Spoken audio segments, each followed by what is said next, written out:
with is explaining a little bit of our vision. So the vision for our group, our team, our company is to leverage the blockchain to enable a more equitable distribution of liquidity in the global capital markets. When you're not in the US, especially if you're south of the equator, liquidity is very important, and access to liquidity is not a matter of fact at all. And so our vision is to leverage the distributed capability of the blockchain to enable that liquidity to be more accessible to legitimate players in non-traditional markets, okay? Now, in order to enable that, the first thing you have to do is to create a compliant channel between those two worlds. And that's what we spent 3.5 years doing. And the core message really that we bring is that our experience has taught us several things about what it means to be compliant in doing a cross-border capital markets transaction. One of them is that no single company or entity determines that compliance. If the dream that we all talk about in the blockchain about money moving around very easily is to ever come true, these are the challenges we're going to have to start tackling, because if we just try to ignore them one by one, all of these blockchain fintech companies are just going to get shut down. And our goal is to stop that and start a new wave. Yeah, so when we first started out, we said, okay, what we would like to see is there are a lot of legitimate companies around the world that need growth capital, right? Those companies have a hard time accessing that growth capital unless they happen to be either in the United States or in Western Europe, or maybe to some extent Canada, and so on and so forth. As soon as you get outside that circle, access to growth capital becomes very complicated, much more than people might think. And so we started asking ourselves, what do we have to do to make it possible to get that transaction going? And we went and asked, my team. I'm lucky enough that my team, many of them are more senior and far smarter and far better connected than I am. And so we have the relationships in the market to go ask some pretty big players in the financial markets that question. And the answer we got was, well, it looks very interesting, but unless you can tick these compliance boxes for me, I can't touch it even if I want to, right? And so that's where we started that journey. Now, what I'm going to do here is, I don't presume to give anybody a lecture about how this works. What this picture is, it's a picture of what we've experienced, right? This is from a practical entrepreneur's perspective when you beat the pavement around the world trying to get someone to allow you to do a securities token, okay? I'm going to get up to do it because it's just faster if I do it that way. Okay, so essentially what you come across is compliance for cross-border capital markets transactions. And it's really kind of a grouping of three things. The first group is the collection and storage and protection of information. The collection part is because you have to do KYC AML, right? Everybody in this room, if you're in the finance industry, you know what that is. I don't need to explain.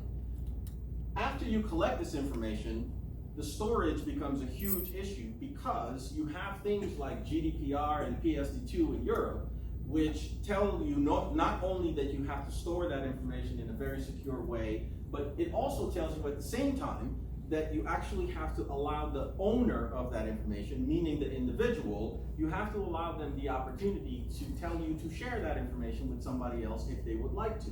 So you have to store it in a secure way, but you also have to have the secure connectivity to be able to send it around if they decide they want you to send it around. This is why, and you'll hear about this later, that gentleman that's sitting in the audience is the CEO of BlueNap. BlueNap is a data center in Curaçao. And the data center in Curaçao has a very particular characteristic. It is an operational Tier 4 certified data center. Just in case you don't know what that is, I'll give you an impression very quickly what it is. There are only 32 operationally Tier 4 certified data centers on the planet. That one is one of them. That matters because when you're talking about data security and compliance at a financial market level, if you don't have that level of certification of the data center, you literally can't meet the requirements, okay? So these are some of the things that people don't talk about. They talk about STOs, they don't even touch that topic. But guess what? That topic comes into play. Okay, so this is collection and storage, right? The next thing that you have to do is you have to monitor the transactions and you have to report. So my monitoring means I have to monitor issuer integrity, all that kind of stuff, right? And again, I'm not rehashing this because you guys are all financial industry guys, so you know what you're monitoring. And then you gotta report. And one of the problems you have when you go cross-border is you have multiple authorities, you have multiple standards that you have to report on, and you have to report on anything. And one of the most interesting ones, for us certainly as entrepreneurs, as we went through this, you have to report on the past, which, okay, makes sense. You have to report on the present, which already starts to get a little tricky. But you also have to report on what is imminent. Now that might sound a little strange, but if you ever tried to open a dollar-denominated bank account outside the United States, one of the core questions they ask you, and this is not a trick, this is not a joke, you can go ask a bank outside the US this question. One of the questions you have to answer is, how many transactions are you going to get per month?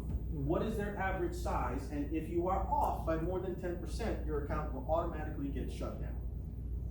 That's not a joke. I'm not exaggerating, you can check it. So these are the kind of things that you have to do if you want to do a cross-border capital markets transaction, because the money has to be able to move.